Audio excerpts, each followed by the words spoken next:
안녕하십니까. 태백산직입니다. 이덕일작 여인열전 장희빈 편입니다. 신분사회에 맞선 여종의 딸 장희빈, 종일품 역관의 조카입니다. 소녀 장옥정, 1659년에 태어나서 1701년까지 살았던 인물로서 자신의 초안 현실을 인정할 수가 없었습니다. 그의 집안은 중인가였습니다. 통역관이었던 숙부 장현은 세종실록에 국중의 거부라고 기록될 정도로 부자였습니다. 뿐만 아니라 장현은 숙종 3년 1677년 역관의 우두머리 자격으로 양반들도 오르기 어려운 종일품 숭록대부까지 되었습니다. 일개 중인이 숭록대부까지 오를 수 있었던 것은 남인 당색이었기 때문인데 그 무렵은 남인이 집권당이었습니다. 숙종 6년 1680년 경신 황국으로 서인이 집권을 잡자 장현이 남인과 친했던 종친 복창군과 함께 유배된 것도 이 때문이었습니다. 옥정의 아버지 장영도 물론 중인입니다. 그러나 옥정은 중인이 아니었습니다. 어머니 윤씨가 조사석 집안의 여종이었기 때문입니다. 신분이 다른 두 남녀 사이에 태어난 자식은 어머니의 신분을 따르는 종목법에 따라 그는 천민이 되어야 했습니다. 집안이 부유했으므로 속한 바다 여종의 신세는 벗어났지만은 천인이란 딱지는 뗄 수 없었습니다. 양반가의 여종이었다가 중인의 첩이 된 어머니 윤씨의 신산스러운 삶이 자신의 미래였습니다. 옥정은 이런 신부제의 굴레에서 벗어날 수만 있다면 무슨 일도 마다하지 않으리라고 결심했습니다.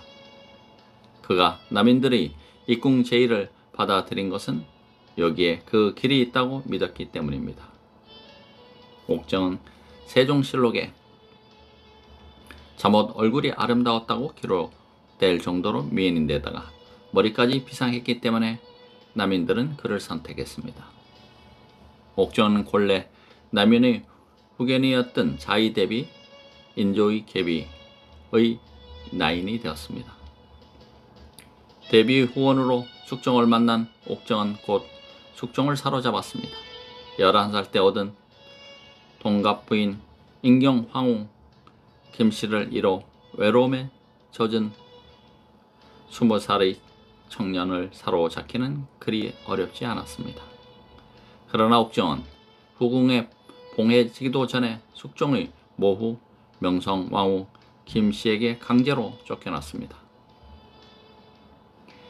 명성황후는 서인 김운명의 딸이었는데 옥정이 남인의 간자이자 미인계로 궁궐에 들어온 여인이라고 생각했던 것입니다. 명성황후는 단지 서인과 여인이라는 것 이상으로 남인들에 대한 증오심이 강했습니다. 이른바 홍수, 궁녀의 변 이후 이런 증오는 더욱 강해졌습니다. 외아들 숙종이 병약한 상황에서 임평대군의 아들인 삼복, 복창군, 복성군, 복평군들이 왕위를 노리고 있다고 믿은 그는 숙종 원년 1675년 친정 아버지 김우명에게 복창군과 복평군의 궁녀들과 불륜 관계라고 고발하게 했습니다. 그러나 아무런 물증이 없는 가운데 김우명의 무고로 밝혀져 그가 대래 반자율 무고자에게 상대를 무고한 죄를 그대로 적용하는 것에 걸리게 되었습니다. 그러자 명성왕후가 금기를 깨며 정청에 나타나 통곡하는 소동을 벌여 복창군과 복평군이 기양 가는 것으로 반전되었습니다. 이때 남인 이조참의 윤휴가 명성황후가 정청에 나타난 것을 숙종의 조관불능 탓이라고 비난하고 역시 남인 승지 조사기는 공회석상에서 문정왕후를 다시 보겠구나 라고 공언하는 등으로 비난했습니다. 이 사건은 남인에 대한 명성왕후의 감정을 극도로 악화시켰습니다. 이런 판국에 숙종이 새로 사귀는 여인이 남인의 간자라고 하자 강제로 출궁시켰던 것입니다. 장옥정을 출궁시킨 명성 황후는 1671년 숙종 7년 숙종을 서인 명가인 민유중의 딸과 결혼시켰습니다. 옥정은 이 소식을 골 밖에서 전해 들어야 했으니 실망하지 않았습니다. 비록 출궁당했지만 그는 국중에 자의대비라는 배경을 갖고 있었습니다. 자의대비는 두 번에 걸친 예송 논쟁 당시 복을 입는 당사자였는데 효종 사망으로 촉발된 1차 예송 때 서인들이 3년복을 주장해야 함에도 1년복을 주장하고 효접이 사망으로 되풀이된 2차 예송 때 서인들이 1년복을 주장해야 함에도 9개월복을 주장하는 바람에 서인의 감정이 좋지 않았습니다. 자의대비는 장옥정이 쫓겨나자 다섯째 아들 숭성군에게 그의 거처를 부탁했습니다. 숭성군의 부인 신씨는 그뿐만 아니라 오빠 장희재에게도 미모의 여종을 첩으로 줄 정도로 우대했습니다. 대비의 명령도 명령이지만은 숙종이 여전히 장씨를 잊지 못하고 있다는 사실을 알기 때문이었습니다. 임금의 승은을 입은 여인을 민가에 두는 것은 개국 이래 관례가 없는 일이었기에 오래 지나지 않아 재입궁하리라고 믿었습니다. 장옥정의 재입궁. 드디어 1683년 숙종 9년 명성왕후 김씨가 41살로 세상을 떠나면서 기회가 왔습니다. 복상 기간이 끝나자마자 자의대비는 숙종에게 장옥정을 다시 불러들이라고 권했고 숙종은 그를 불러들였습니다. 장옥정이 다시 입궁하자 서인들은 당황했습니다. 부결이 이직명은 숙종 12년 7월 제1을 두려워할 것과 수성에 힘쓸 것을 권유한다는 명목으로 상소를 올려서 숙종이 인견하자 엉뚱하게도 외관에 전하는 말이라며 옥정의 일을 거론했습니다.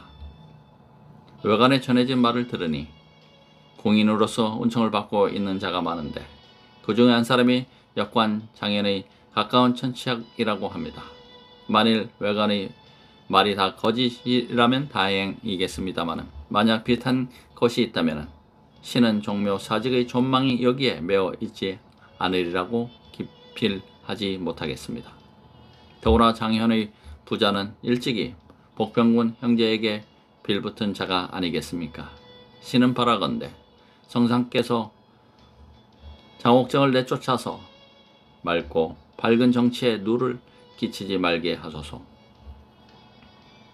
국왕의 여성 문제는 거론 금기 사항이었다. 그만큼 서인들은 장씨 입궁에 당혹해 했습니다. 서인들은 숙종 7년 1680년 숙종 6년 11월경 별자리에 이상이 있자 장녀가 임금의 총애를 받기 시작할 무렵이 이때였다며 이로써 하늘이 조짐을 보여주는 것이 우연이 아님을 알겠다라고 적을 정도였습니다. 그러나 숙종은 서인들의 이런 공세를 비웃듯 제위 12년 12월 장씨를 내명부의 종 사품 수건으로 봉했습니다. 옥정은 후궁에 임명되자 곧 인연 왕후 민씨와 경쟁에 나섰습니다. 숙종실록 12년 12월 10일의 기록 두 사람을 생생하게 전하고 있습니다. 장씨의 교만하고 방자함은 더욱 심해져서 어느 날 임금이 그를 희롱하려 하자 장씨가 피해 달아나면서 내전 인현왕후 앞에 뛰어들어와 제발 나를 살려주십시오라고 하였으니 대개 내전의 기색을 살피고자 함이었습니다. 내전이 낯빛을 가다두고 조용히 너는 마땅히 정결을 잘 들여받아야 하는데 어찌 감히 이와 같이 할 수 있는가 라고 하였습니다. 이후로 내전을 시키는 모든 일에 대해 교만한 태도를 취하며 공손하지 않았으며 심지어는 불러도 순응하지 않는 일까지 있었습니다. 장씨와 민씨의 다툼은 필연적이었습니다. 둘은 각각 남인과 서인을 대표해 숙종을 둘러싼 권력 투쟁을 벌이는 것이었습니다. 물론 서인 명가 출신의 집권 서인의 후원을 받은 민씨가 훨씬 유리했습니다. 그러나 중인과 서녀 출신의 장씨는 민씨에게 당당히 맞섰습니다. 숙종실록은 곳곳에서 인현 왕후의 부덕과 장씨의 패덕을 비교하고 있지만 민씨가 장씨의 종아리를 때린 사실도 기록되어 있을 정도로 민씨의 방어도 격렬했습니다. 심지어 민씨는 미인계를 사용하기도 했습니다. 숙종실록에 인현 왕후가 장씨를 다스리는 게 어려울 것을 근심하여 임금에게 권하여 따로 후궁을 선발하게 하니 김창국의 딸이 뽑혀 궁으로 들어왔다라는 기록이 이를 말해주는데, 김창국은 서인 영수 김수항의 아들이었습니다. 후궁 김씨는 입궁 후 내명부 종 1품 귀인의 자리에 올랐으나 옥정을 물리치고 숙종의 총애를 빼앗는 데는 실패했습니다. 미인계에 맞선 민계가 무위로 돌아간 것입니다. 왕비 자리에 오르다. 후궁 장씨에 대한 서인들의 당혹감과 증오는 증폭되었습니다. 서인들은 숙종 13년 6월에 발생한 수해를 장씨의 탓으로 돌리고 조사석이 우의정에 제수되자 장씨의 모친 윤씨의 애인이라는 말까지 지어냈습니다. 그러나 장씨는 서인들의 이런 공세를 비웃듯이 숙종 14년 10월 아들을 낳았습니다. 이는 서인이나 남인이나 중차대한 문제였습니다. 숙종은 아들이 없었기 때문에 이 아들이 왕이 될 수도 있기 때문이었습니다. 서인들은 격렬하게 반응했습니다. 서인들의 사주를 받은 사원부 금리들은 장희벌이 산후조리를 돕기 위해 궁중으로 들어오는 모친 윤씨의 옥교, 지붕 있는 가마를 빼앗고 꾸짖는 사건을 일으켰습니다. 일개 중인에 불과한 사원부 금리들이 왕자의 외할머니를 모욕한 이 사건의 본질은 외할머니의 신분 여부가 아니라 갓 태어난 왕자에 대한 서인들의 편견에 있었습니다. 장씨는 물론 숙종도 이 사건에 크게 분개해 이렇게 말했습니다.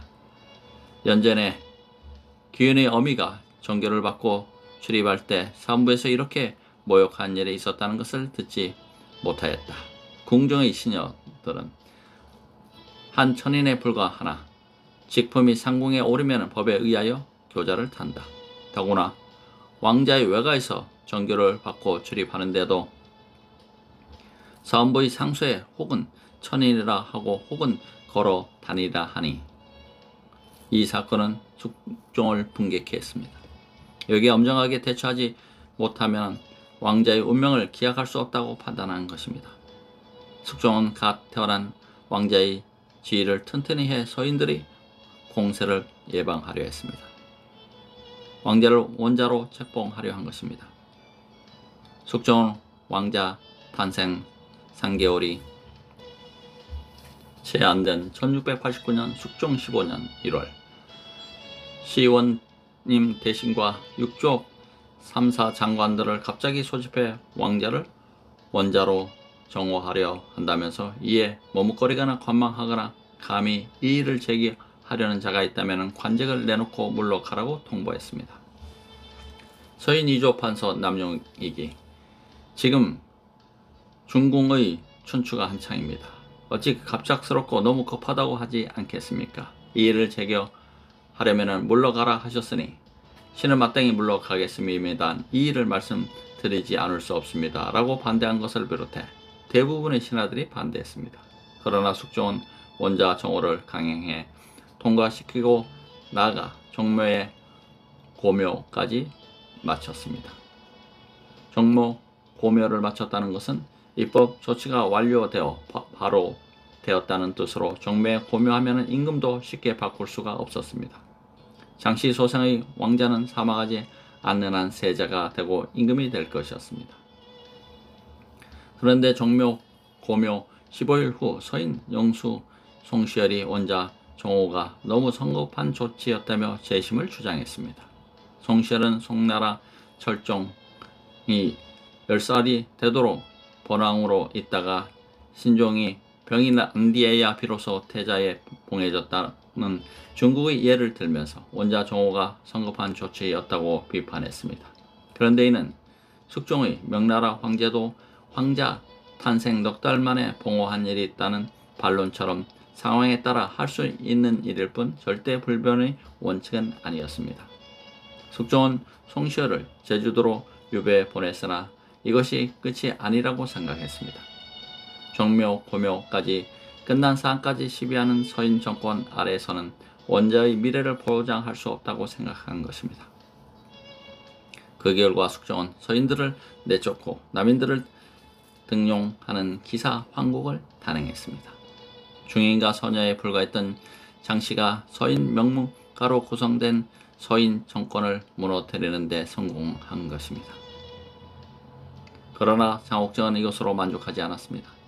남인 정권 수립은 자신의 국모 책봉으로 완결된다고 믿은 것입니다. 천인으로 태어나 자신이 이 나라의 국모가 되는 것, 바로 그것 때문에 남인과 손을 잡은 것이었습니다. 숙종 역시 남인 정권 아래서 서인 왕비를 둘 수 없다고 판단했습니다. 민씨가 서인과 여인이기 때문에 쫓겨낸다고 말할 수는 없었기 때문에 민씨를 쫓아낼 명분이 없었습니다. 그러나 중요한 것은 숙종의 의지이지 명분이 아니었습니다. 더구나 정권이 교체된 상황에서 왕비 민씨를 지켜줄 수 있는 세력은 없었습니다. 숙종은 칠거지약에서 명분을 찾기 위해 왕비 민씨가 투기했다고 폭로했습니다. 숙종은 제25년 1689년 4월 신하들에게 이렇게 말했습니다. 말세로 갈수록 인심이 점점 나빠지는 것이기는 하지만 어찌 내가 당한 것 같은 일이 있겠는가. 왕비는 관저의 덕풍은 없고 투기 습관이 있어서 숙종 12년 처음 수건이 될 때부터 후궁 김씨에게 당부하였으며 분을 터뜨리고 투기를 입사하는 정상은 이루다 말할 수가 없다. 그러면서 숙종은 민씨가 선왕 부부의 꿈을 빙자해 투기했다고 주장했습니다.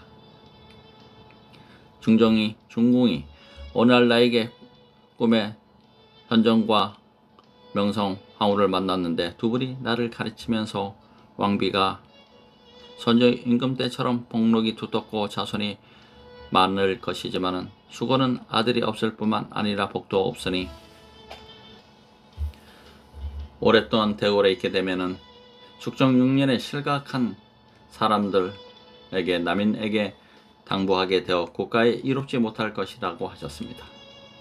부인의 투기는 옛날에도 있었지만 어찌 선왕과 선우의 말을 가탁하여 공동시킬 계책을 세우는 극심한 지경에 이를 수가 있겠는가. 이런 사람은 고금에도 다시 없을 것이다. 그리고 수곤에 아들이 없는 것이 사실이라면 원자는 어떻게 탄생되었는가. 그 거짓된 작태가 여기에서 더욱 증험되었다. 선왕 선우의 말을 빙자해 투기했다는 명목으로 쫓아내겠다는 뜻이었습니다. 남인들은 국모 폐출에 선뜻 동의할 수 없었기 때문에 형식적으로만 반대했습니다. 숙종도 이 사실을 잘 알고 있어서 그해 5월 4일 왕비 민씨를 폐출해 서인으로 삼았습니다. 민씨가 쫓겨난 자리는 장씨의 것이었습니다. 장씨가 곧 왕비가 되었으나 숙종 14년에 사망한 자의 대비 조씨의 복상 기간이 아직 끝나지 않았으므로 정식 왕비 책봉식은 거행하지 않았습니다. 드디어 복상 기간이 끝난 제위 16년 1690년 10월 장옥정은 정식으로 왕비 자리에 올랐습니다. 이때의 교명문은 장씨에 대한 칭송으로 일관되었습니다. 아, 너희 장씨는 늘 내명부의 규칙을 따라서 덕이 후궁 중에서 으뜸이니 성품이 그윽하고 고요하며 주 문왕의 아름다움과 짝할 만하다. 몸소 문안하여 자의 대비를 섬기게 되더니 어찌 다행히도 시중 들던 끝에 과연 이처럼 단장을 마치는 경사가 있게 되었는가. 중대한 종사를 부탁할 때가 있게 되는 것은 하늘이 나라를 돕는 것이고 춘추의 의리에서 상고할 것이 어머니가 아들 때문에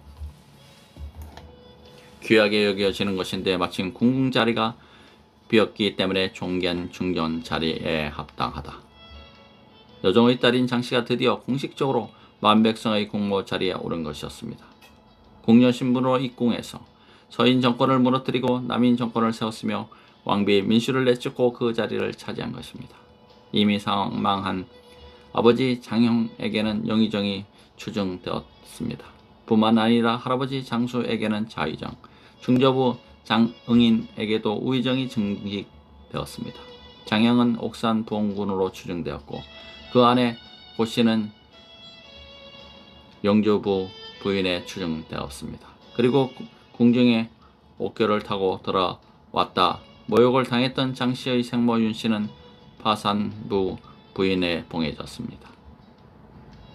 요정 출신 윤씨가 장옥정 덕분에 국왕의 장모인 부부인이 된 것입니다. 장형의 묘가를 다시 세우는데 무려 1500명의 백성이 동원될 정도로 그녀의 기세는 하늘을 찔렀습니다. 장형에게는 안연이라는 시호도 내려졌는데 집에서 시호를 받는 날 숙종은 쌀, 돈, 물자 등 모든 물자를 넉넉히 공급하고 음악도 1등 악을 내려주었으며 모든 공경과 제신에게 잔치에 가게 하였는데 사관이 대개 전에 없었던 일이었다라고 평할 정도로 파격적인 일이었습니다. 일개 증인 출신 역관의 연시연에 공경 제신이 모두 참석하고 축하하는 개국 이래 최초의 사건이 발생한 것이었습니다. 증오와 보복.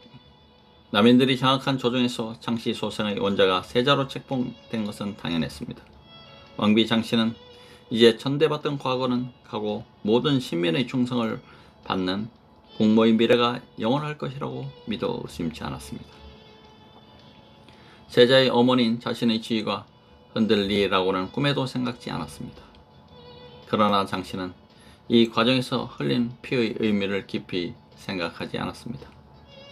숙종 15년의 기사 황국으로 죽어간 사람들이 한둘이 아니었습니다. 서인영수 송시열과 전 영의정 김수왕, 전 병조판서 이사명 등이 목숨을 잃었습니다. 뿐만 아니라 숙종의 고모 수관공주의 아들 홍치상도 목숨을 잃었습니다. 그 외에도 죽거나 유배간 서인들의 수를 세기 어려웠습니다. 서인들은 이 모든 것이 장씨 때문이라고 생각했습니다. 숙종실령 실록 20년 4월에는 송시열이 전라도 정읍에서 사사당하던 날 서울 남문 밖 우수대에 모여 곡한 사람이 거의 수천이나 된다는 구절이 있습니다. 이 눈물은 장씨와 남인에게 향하는 것이었는데 수천 집에서 각각 그 종 5명씩만 내면은 이를 도모할 수 있다는 내용이 덧붙여져 있습니다. 장씨의 상대는 인조 반정으로 광해군을 쫓아낸 서인이었습니다. 서인들은 미인계를 쓰기로 결정했습니다. 숙종이 새로 세씨를 총애하고 있다는 사실을 입수했습니다. 세씨는 궁녀들에게 물을 수발하는 무술이 출신이라는 것을 전해질 정도로 미천한 신분이었는데 숙종은 제위 19년 4월 수곤으로 그녀를 봉했습니다. 서인들은 7년 전 왕비 장씨도 같은 과정을 거쳐 오늘에 이른 것이라는 점을 감안했습니다. 야세에는 최씨가 패비 민씨의 시비였다고 전해지는데 하루는 권례를 자명하던 숙종이 촛불을 켜놓고 떡을 빚고 있는 최씨를 보고 그 사유를 묻자 다음 날이 민씨의 생일이라고 하며 다음 날 갖다 주려 했다고 답했다고 합니다. 이를 가상히 여긴 숙종이 그를 시침시켜 후궁으로 만들었다는 것입니다. 실제 최씨가 패비 민씨의 시비였는지는 알 수 없지만 최씨를 서인으로 만드는 일은 성공했습니다. 왕비 장씨를 과거 민씨가 자신에게 그랬던 것처럼 최씨를 압박한 것도 한 요인이었습니다. 패비 민씨는 왕비 장씨를 내쫓기 위해서라면 영혼을 팔아도 좋다고 생각했습니다. 민씨는 쫓겨난 서인들과 손을 잡고 장씨를 제거하기 위해 모든 수단을 동원했습니다. 세종실록 20년 윤 5월조에는 남인 민정도가 한간에 떠도는 말로는 은화로 모아서 한국을 꾀하는 자가 있는데 패비와 기인도 은화를 냈다고 한다고 진술하는 내용이 기록되어 있습니다. 패비 민씨는 거액의 정치 자금을 서인에게 제공한 것입니다. 사용당한 김수왕의 손녀인 기인 김씨도 돈을 아낄 형편이 아니었습니다. 또한 아들을 잃은 숙종의 고모 수관공주도 마찬가지였고 숙명공주도 거액의 정치 자금을 아낌없이 내놓았습니다. 이런 와중에 제시가 숙종 20년 영인군 훗날의 영조를 낳았습니다.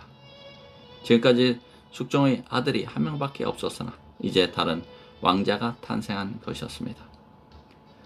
장씨 소생의 세자가 남인들의 임금 후보라면 제시 소생의 왕자는 서인들의 임금 후보였습니다. 지지할 왕자까지 생긴 서인들은 이제 두려울 것이 없었습니다. 서인들의 황구 계획을 실행에 옮긴 인물은 광섬 부원군 김만기의 손자 김춘택이었습니다. 그는 장희제의 철을 유혹해 불륜관계를 맺어 남인들의 동태를 감시할 정도로 수단 방법을 가리지 않고 정권 장악에 나섰습니다. 숙종의 20년 1693-4년 3월 말 서인들의 이런 움직임을 간파한 남인들이 서인들을 영모로 고변하자 서인들도 남인을 영모로 맞고변했습니다. 이런 혼란스러운 와중에 후궁 제시는 과거 장씨가 그랬던 것처럼 숙종과 남인 사이의 대립전선을 조성했습니다. 고변 사건에 대해 국문이 한창 진행되던 그해 4월 1일 숙종은 비만기를 내려 남인들을 전격적으로 추출하고 서인에게 정권을 넘겼습니다. 남인들이 손을 쓸 수 없을 만큼 정광석화와 같은 조치했는데 이것이 갑술 황국이었습니다. 이후 공격 대상만 서인에게서 남인으로 바뀌었을 뿐 기사 황국과 똑같은 상황이 전개되었습니다. 남인 영수였던 우의정 민왕과 훈련대장 이의징 등 많은 인물들이 사형당하고 셀 수 없이 많은 남인들이 유배를 갔습니다. 기사와 항구로 왕비 민씨가 쫓겨났듯이 이는 왕비 장씨가 쫓겨날 것임을 뜻하는 것이었습니다. 과거 남인 정권 수립이 장씨의 국모 책봉으로 완결되었듯이 이번 서인 정권 수립은 민씨의 복위로 완결되는 것이었습니다. 숙종 왕비 장씨를 별당으로 내쫓고 패비 민씨를 불러들였습니다. 숙종은 그해 4월 12일 민씨에게 이렇게 말했습니다. 처음에 공간에게 조롱당하여 잘못 처분했으나 곧 깨달아서 그 심사를 훤히 알고 그 억울한 정상을 깊이 알았다. 그리고 답답한 마음이 세월이 갈수록 깊어져 때때로 꿈에 만나면 그대가 내 옷을 잡고 비 오듯이 눈물을 흘리니 깨어서 그 일을 생각하면 하루가 다하도록 안정하지 못하는데 이때의 전경을 그대가 어찌 알겠는가. 남인의 임금을 속이고 공도를 저버리는 것을 보게 되니 지난날 경신년의 남인이 연결된 말이 참으로 나라를 위한 지극한 정성에서 나왔고 조금도 사이가 있는 것이 아니었다는 것을 더욱 알았다. 5년 전 민씨 배출의 명분으로 삼았던 장씨가 경신년에 실각한 사람들에게 당부하게 되어 국가에 이롭지 못할 것이다 하는 말이 이제는 지난날 경신년의 남인에게 연결된 말이 참으로 나라를 위한 지극한 정성에서 나왔다는 말로 바뀌었던 것이다. 같은 날 숙종은 비만기를 내려 국군이 안태를 회복하여 중궁이 복위했으니 백성에게 두 임금이 없는 것을 조금의 통한의리이다 라며 장씨의 왕후 옥새를 빼앗고 희분으로 강등시켰다. 숙종은 나아가 장씨의 친정에 내린 작호교지를 불태우고 민씨 친정의 작호를 회복시켰다.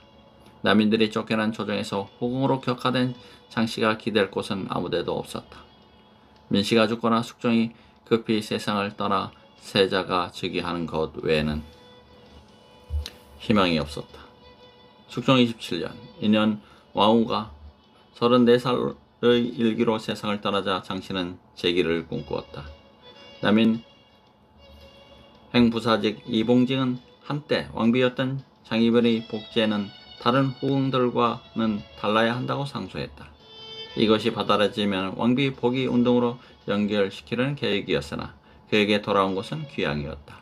서인들은 장씨 목숨이 붙어 있는 한 언제 기사 황국과 같은 일이 재발할지 모른다고 판단했다.